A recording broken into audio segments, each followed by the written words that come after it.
Welcome back to my channel fine maths classes. So ഇന്നത്തെ ക്ലാസ്സിൽ നമ്മൾ പഠിക്കാൻ പോകുന്നത് 9th chapter some applications of ട്രിഗ്നോമെട്രിയിലെ എക്സാമ്പിൾ നമ്പർ 7 ആണ്. അപ്പോൾ എൻ്റെ ചാനൽ കാണുന്നവർ സബ്സ്ക്രൈബ് ചെയ്യാനും ലൈക്ക് ചെയ്യാനും കമൻറ്റ് ചെയ്യാനും മാക്സിമം ഷെയർ ചെയ്ത് സപ്പോർട്ട് ചെയ്യാനും മറന്നു പോകരുത്. ഓക്കെ, അപ്പോൾ നമ്മുടെ ക്വസ്റ്റ്യൻ ഇതാണ്: from a point on a bridge across a river the angles of depression of the banks on opposite sides of the river are 30 and 45 respectively. If the bridge is at a height of 3 meter from the bank, find the width of the river. അപ്പോൾ നമ്മളോട് എന്താണ് ഇവിടെ പറഞ്ഞിരിക്കുന്നത്? ഇവിടെ അതായത് ഇത് നമ്മുടെ എന്താണ് റിവറിൻ്റെ ആ ഒരു ഗ്രൗണ്ട് ലെവലാണെന്ന് നിങ്ങൾ വിചാരിച്ചോ. ഓക്കെ, നമ്മുടെ ഗ്രൗണ്ട് ലെവൽ. അപ്പോൾ അതിൽ നിന്നും 3 മീറ്റർ ഉയരത്തിലായിട്ട് എന്തുണ്ടെന്നാണ് പറഞ്ഞിരിക്കുന്നത്? ഒരു ബ്രിഡ്ജ് ഉണ്ടെന്നാണ് പറഞ്ഞിരിക്കുന്നത്. ഓക്കെ, ഇതാണ് അപ്പോൾ നമ്മുടെ ബ്രിഡ്ജ്. ഇനി ഈ ബ്രിഡ്ജിൽ നിന്നും ഈ റിവറിൻ്റെ ഓപ്പോസിറ്റ് സൈഡ്സിലേക്ക്, ഇപ്പോൾ ഈ റിവർ ഇതേ ഇങ്ങനെ ഒഴുകിക്കൊണ്ടിരിക്കുകയാണെങ്കിൽ, ഇപ്പം ഇതിൻ്റെ അകത്ത് ഇങ്ങനെ റിവർ പേന തെളിയുന്നില്ല. ഓക്കെ, ഈ റിവർ ഇങ്ങനെ ഒഴുകിക്കൊണ്ടിരിക്കുകയാണെന്നുണ്ടെങ്കിൽ അതിൻ്റെ രണ്ട് സൈഡ്സിൽ, അതായത് ഈ സൈഡിലും ഈ സൈഡിലുമായിട്ടുള്ള ആംഗിൾ ഓഫ് ഡിപ്രഷനാണ് നമുക്ക് എന്തെന്ന് തന്നിരിക്കുന്നത്? 30 ഡിഗ്രിയും അതേപോലെ തന്നെ 45 ഡിഗ്രി എന്നും പറഞ്ഞ് തന്നിരിക്കുന്നത്. എന്താണ് ആംഗിൾ ഓഫ് ഡിപ്രഷൻ എന്ന് പറയുന്നത്? ഇപ്പം ഇതൊരു ബിൽഡിംഗ് ആണെന്ന് വെച്ചോ. ഓക്കെ, ഈ ബിൽഡിങ്ങിൻ്റെ മുകളിൽ ഒരാൾ ഇങ്ങനെ നിൽക്കുകയാണ്.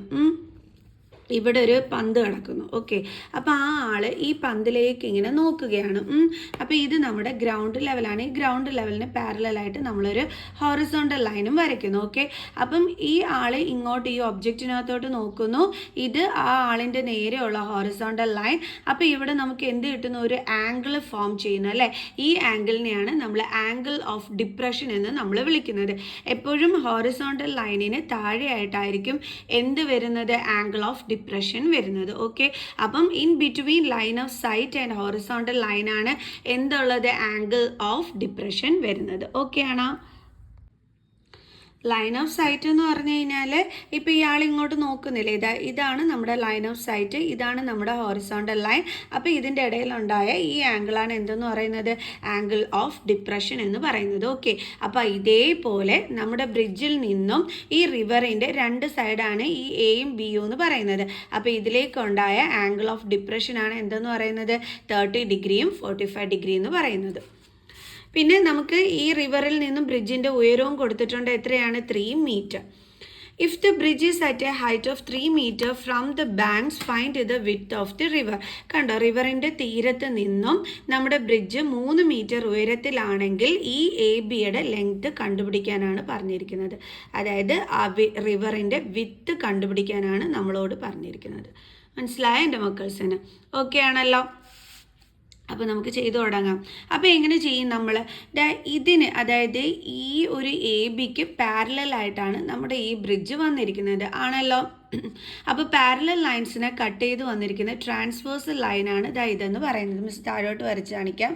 ഇത് നമ്മുടെ എ ബി, ഇത് നമ്മുടെ അതിന് പാരലായിട്ട് വന്നിരിക്കുന്ന ബ്രിഡ്ജ്. ഓക്കെ, അപ്പോൾ ഇവിടെ നിന്നും ഒരു പോയിന്റിൽ നിന്നുമാണ് ആംഗിൾ ഓഫ് ഡിപ്രഷൻ പറഞ്ഞിരിക്കുന്നത്. അപ്പോൾ ഇത് പി. ഓക്കെ, അപ്പോൾ ഇതാണ് നമ്മുടെ ആംഗിൾ ഓഫ് ഡിപ്രഷൻ എന്ന് പറയുന്ന 30 ഡിഗ്രി. അപ്പോൾ ഇതിന് പാരലായിട്ടാണ് മുകളിൽ ഈ ബ്രിഡ്ജ് വന്നിരിക്കുന്നത്. അങ്ങനെയാണെങ്കിൽ അതിനെ കട്ട് ചെയ്തിരിക്കുന്ന ട്രാൻസ്വേഴ്സൽ ലൈൻ അല്ലേ ഇതെന്ന് പറയുന്നത്? പി എ എന്ന് പറയുന്നത്. അപ്പോൾ ഇത് 30 ആണെങ്കിൽ ഇവിടെ എന്ത് തന്നെയായിരിക്കും വരുന്നത്? 30 ഡിഗ്രി തന്നെയായിരിക്കും വരുന്നത്. എന്തുകൊണ്ടാണ്? Alternate interior angle. ഓക്കെ, അതേപോലെ ഈ ഒരു സൈഡിലേക്ക് വന്നിരിക്കുന്ന ആംഗിൾ ഓഫ് ഡിപ്രഷൻ ആണ് 45 ഡിഗ്രി.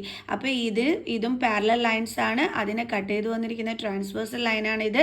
അപ്പോൾ ഇത് 45 ആണെങ്കിൽ ഇവിടെ എന്ത് തന്നെയായിരിക്കും വരുന്നത്? 45 ഡിഗ്രി തന്നെയായിരിക്കും വരുന്നത്. എന്താണ് അതിൻ്റെ reason? Alternate interior angles. Okay, പിന്നെ ഇത് നമ്മുടെ ഉയരം. ഇപ്പം ഈ രീതിയിലാണ് നമുക്കിവിടെ വന്നിരിക്കുന്നത്.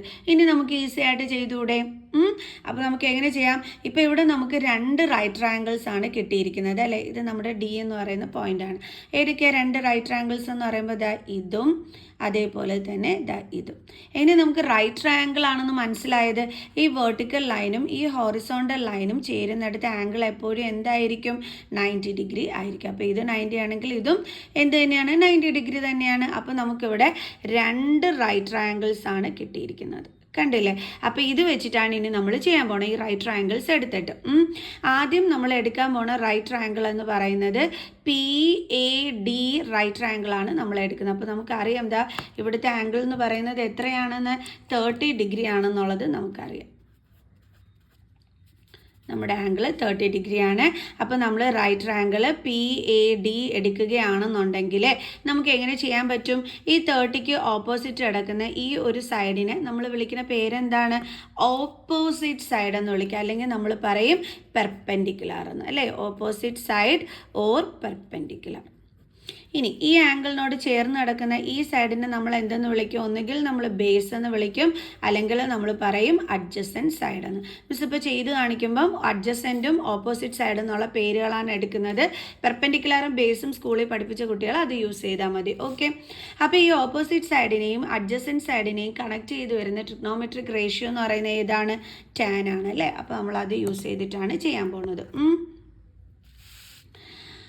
അപ്പോൾ എന്ത് ചെയ്യാം? നമുക്ക് ചെയ്യാം. അപ്പോൾ നമുക്ക് എഴുതാം ഇൻ റൈറ്റ് ട്രയാങ്കിൾ PAD, അല്ലേ? PAD tan 30 degree is equal to opposite side by base ആണ്. ഓപ്പോസിറ്റ് സൈഡ് എന്ന് പറയുന്നത് ഏതാണ്? PD. Opposite side by adjacent AD. So tan 30യുടെ വാല്യൂ എന്താണ്? 1/√3, അല്ലേ? ഇസ് ഈക്വൽ ടു PD എന്ന് പറയുന്നത് എത്രയാണ് നമുക്ക് തന്നിരിക്കുന്നത്? 3/AD. So cross multiplication, then AD into 1 is equal to AD, 3 into √3 is equal to 3√3 metre. അപ്പോൾ നമുക്ക് ADയുടെ വാല്യൂ കിട്ടി. എന്താ കിട്ടിയത്? 3√3 മീറ്റർ. ഇനി അടുത്തത് നമുക്കറിയാം ഇത് 45 ഡിഗ്രി ആണെങ്കിൽ ഇവിടെ എന്ത് തന്നെയായിരിക്കും വരുന്നത്? 45 തന്നെയാണ്. മിസ് നേരത്തെ എക്സ്പ്ലെയിൻ ചെയ്ത് തന്നു മക്കൾസിന്. ഓക്കെ, അപ്പോൾ ഇനി ഈ 45നെ സംബന്ധിച്ചിടത്തോളം ഈ ഒരു സൈഡ് എന്ന് പറയുന്നത് എന്താണ്? ഓപ്പോസിറ്റ് സൈഡാണ്. ഇതെന്ന് പറയുന്നത് എന്താണ്? അഡ്ജസൻറ്റ് അല്ലെങ്കിൽ ബേസ്. Adjacent or base. അപ്പോൾ നമുക്ക് അടുത്ത റൈറ്റ് ട്രയാങ്കിളായ PDB എടുക്കുകയാണ് miss. In right triangle PBD എങ്ങനെ എടുക്കേണ്ടുള്ളത്? ഓപ്പോസിറ്റ് സൈഡിനെയും ബേസിനെയും അഡ്ജസൻറ്റ് സൈഡിനെയും കണക്ട് ചെയ്ത് വരുന്ന ട്രിഗ്നോമെട്രിക് റേഷ്യോ ഏതാണ്? ടാൻ. അപ്പോൾ tan 45 എന്ന് പറഞ്ഞാണ് നമ്മൾ എടുക്കുന്നത്.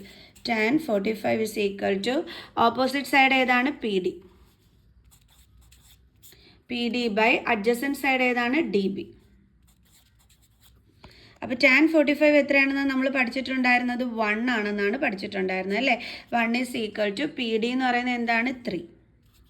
3/DB. സോ നമ്മൾ ക്രോസ് മൾട്ടിപ്ലൈ ചെയ്യുന്നു. അപ്പോൾ DB into 1 എന്ന് പറഞ്ഞാൽ നമുക്ക് എന്താ കിട്ടുന്നത്? DB തന്നെയാണ്, അല്ലേ? അപ്പോൾ DB is equal to 3 metre.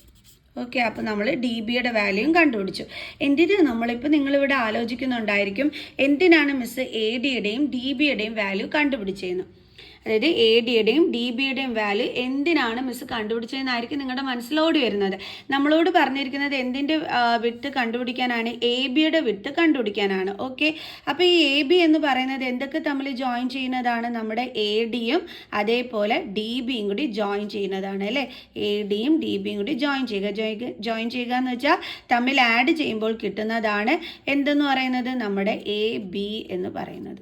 So അപ്പോൾ നമുക്ക് വിഡ്ത്ത് ഓഫ് ദി റിവർ കണ്ടുപിടിക്കാനായിട്ട് നമ്മൾ എന്താണ് ചെയ്യേണ്ടുള്ളത്? AD പ്ലസ് DB ആണ് ചെയ്യേണ്ടുള്ളത്. അപ്പോൾ നമുക്ക് അടുത്ത സ്റ്റെപ്പിൽ നമ്മൾ അതാണ് ചെയ്യാൻ പോണത്.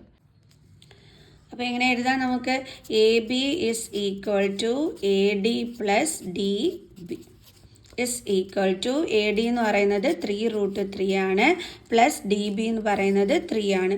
ഇത് തമ്മിൽ ആഡ് ചെയ്യാൻ പറ്റുമോ? ഇല്ല. റൂട്ടുള്ള നമ്പറും റൂട്ടില്ലാത്ത നമ്പറും കൂടി ആഡ് ചെയ്യാൻ പറ്റില്ല. പിന്നെ നമുക്ക് എന്ത് ചെയ്യാൻ പറ്റും? ഇവിടുന്ന് അതായത് 3√3യുടെ ഫാക്ടേഴ്സ് എന്ന് പറയുമ്പോൾ 3 into √3 ആണ്. 3യുടെ ഫാക്ടേഴ്സ് എന്ന് പറയുമ്പോൾ 3 into 1 ആണ്. നമുക്ക് ആരെ കോമൺ എടുക്കാൻ പറ്റും? 3നെ കോമൺ എടുക്കാൻ പറ്റും. ഇനി ബാലൻസ് എന്തൊക്കെയാണ് ഉള്ളത്? ഇവിടെ √3 ഉണ്ട്, ദെൻ പ്ലസ് സൈൻ ഉണ്ട്, പിന്നെ ഇവിടെ എന്തുണ്ട്? 1 ഉണ്ട്. സോ അപ്പോൾ ABയുടെ വാല്യൂ എന്താണ് കിട്ടിയത്? 3 into √3 പ്ലസ് 1 മീറ്റർ.